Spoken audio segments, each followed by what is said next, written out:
The question that Jesus is asked in the gospel text of today contains the great commandment. At the time of Jesus, the Jews had 365 positive precepts or commands and 248 prohibitions. So, the question is a loaded question. There are 365 and there are 248. Which of these now is the greatest of all? And then Moses had given the people in the Old Testament the 10 commandments. So the question is not easy for Jesus to respond to.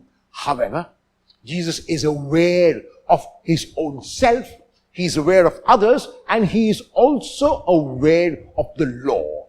And in classic style that was only possible for Jesus, he reduces all these 365 positive laws and the 248 prohibitions and the 10 commandments of Moses and reduces them to one.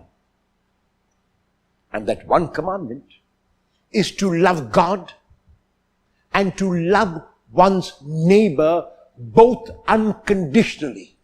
So even though it is mentioned that the second is like the first, on further reflection and on deep analysis, it shows that Jesus is really talking about one commandment, that is love of God, which is shown in love of neighbor.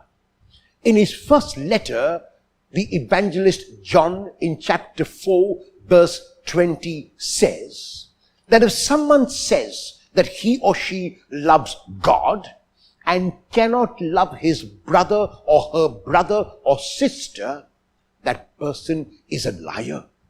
Because he says it's impossible for you to love God whom you cannot see and not love your brother or sister whom you can see. Somebody said tongue-in-cheek that the reason why Jesus said love your neighbor and love your enemy is because often our neighbor and our enemy are the same.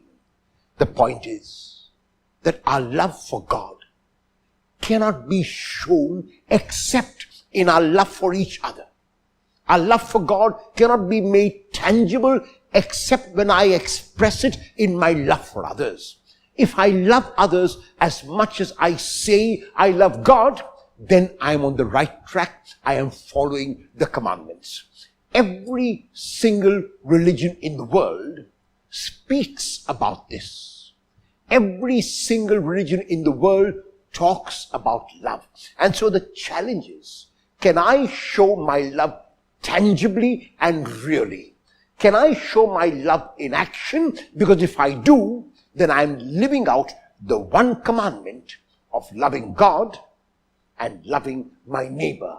More importantly, I am loving God by loving my neighbor. How will you show your love for God tangibly in one action of love today?